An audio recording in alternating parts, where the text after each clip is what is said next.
There is a well-known human paradox that as humans go under stressful conditions, then tend to make worse decisions.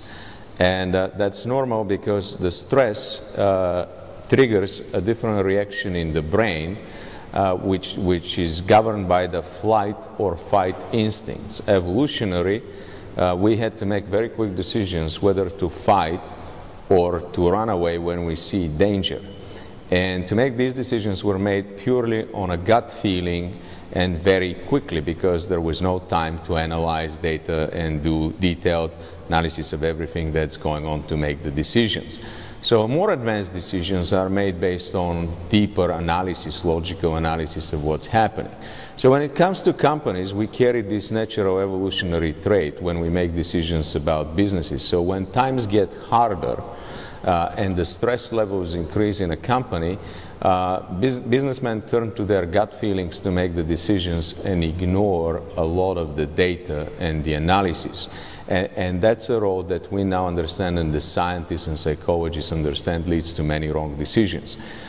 We've seen it through the mortgage crisis, through how certain decisions were made in the US with the collapse of the market, and etc. But the characteristic trait of making those decisions is actually ignoring the data and relying primarily on the gut feeling of the decision making, when in fact it should be exactly the opposite. So in hard times, the better decisions should be fact-based decisions. When more data is analyzed, the level of analysis is significantly increased and it's verified so that the decision can be firmly grounded in facts. And if we actually look nowadays, the US government has made it obligatory for policymakers and decision makers to make fact-based decisions. This trend is going to police departments. When police departments make decisions how to allocate cars to patrol certain areas for crimes, they also make decisions based on a gut feeling.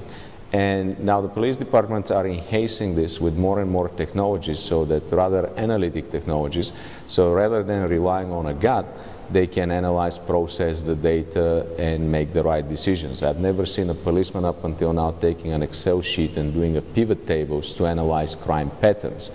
They rely on their actions, and after some time they indeed detect patterns and make the right decisions.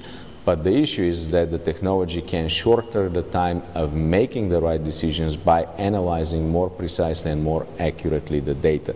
So again, when it comes to hard times and decision making, we recommend more in-depth analysis and more reliance on the facts than on the gut feeling. And business intelligence is particularly evolving in this direction to facilitate more robust analytic processing at faster speed and delivering it also on mobile devices, so a decision maker can rely on the facts wherever they are with whatever device they have at hand.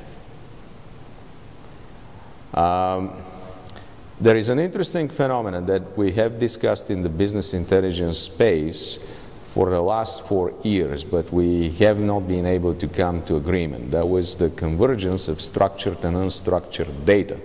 How do we provide a single analysis of all the documents that are in our systems, as well as how we combine this with the data, sales data, operational data that is in the databases, and etc.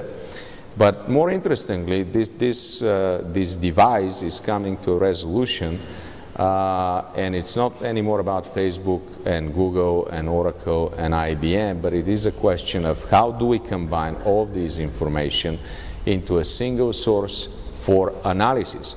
And it is becoming important because the data sources, and it was a divide, because the data sources of Google and Facebook are primarily unstructured data. So these are the individual posts, comments, and etc., which are unstructured.